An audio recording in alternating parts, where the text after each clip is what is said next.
Morning বন্ধুরা, কেমন আছো? আশা করি তোমরা প্রত্যেকেই ভালো আছো। আবার প্রতিদিনের মতন সকালে চলে এলাম তোমাদের কাছে। তো তোমরা সবাই কেমন আছো?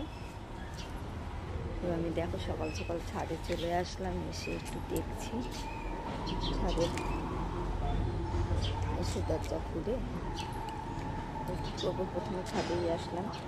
তো চলো আমি একটু কাজ করি, তোমাদেরকে আবার দেখাই।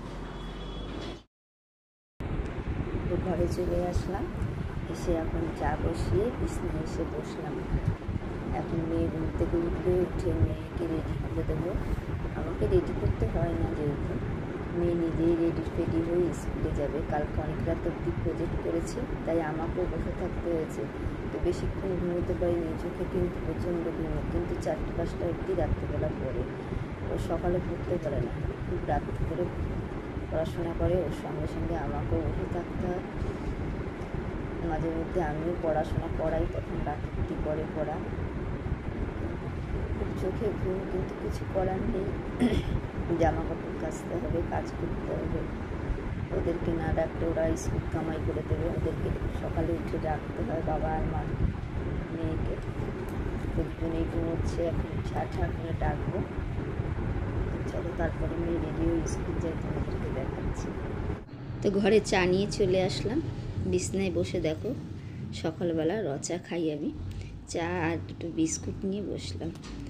এদিকে দেখো মেয়ে ঘুম থেকে কিন্তু উঠে গেছে, উঠে ঘুম কাটছে না, কোলের মধ্যে আবার শুয়ে পড়েছে। এরকম কি তোমাদের বাচ্চারাও করে? তো ও ঘুম থেকে উঠেই না আর তাকাতে পারে না। আসলে চাপটা আমরা একটু বেশি মায়েরা দিয়ে ফেলি এখনকার বাচ্চাদেরকে। অনেকটাই চাপ পড়ে যায় বয়স আন্তাজে। কারণ আমার মেয়ের তো চাপটা একটু বেশিই ছিল, এখন আমি অনেকটা হালকা করেছি। কারণ আগে নাচ করতো, আঁকা করতো, আবার পড়া ছিল, সময়ের সাথে সাথে তাল দিয়ে পারতো না। যেহেতু এখন 7-এ উঠে গেছে, তাই আমি ছাড়িয়ে দিলাম সব। এখন ভাবছি স্পোকিং ইংলিশ আর কম্পিউটারে দেব, কিন্তু আমি ভাবলাম 7টা একটু দেখে নিই পরীক্ষাগুলো, তারপরে দেব। তো চলো, দেখতেই পারছো উঠে আবার বই নিয়ে বসে পড়লো। কি দেখছে, প্রিন্ট আউট করবে। তারপর চলে এলো, সব কিছু করে রেডি হয়ে গেল স্কুলে যাওয়ার জন্য, স্কুলে যাবে। তো চলো তোমরা কি করছো? আমি কিন্তু এখন কাজ শুরু করে দিয়েছি, অনেকটা বেলা হয়ে গেছে। তো এখন কি করব, চলো তোমাদেরকে একটু দেখ। সকালে তো আমি তেমন কিছু ভারী খাবার খাই না, কারণ ভারী খাবার যদি খাই তাহলে বেলায় আমি ভাত খেতে পাই না।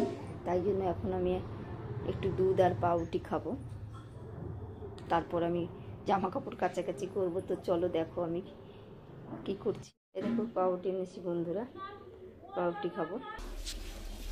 দেখো বন্ধুরা, দুধটা কিন্তু আমি জাল বসিয়ে দিয়েছি। দুধটা আমি এখন খাবো না, রুটি দিয়ে সঙ্গে সঙ্গে খেলে আমার গ্যাস পিঠের উপর উঠে যাবে।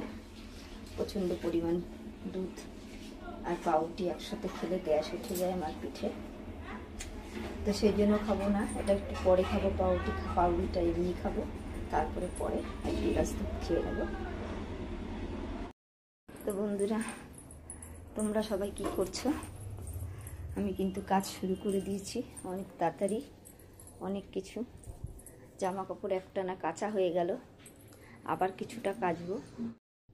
তো চলো, ভিডিওটা অনেকটা বড় করে ফেললাম তোমাদের জন্য। তো আজকের জন্য ভিডিওটা এইটুখানি বন্ধুরা। কেমন লাগলো অবশ্যই জানাবে, কিন্তু ভুলবে না। টাটা, বাই বাই, সবাই ভালো থেকো।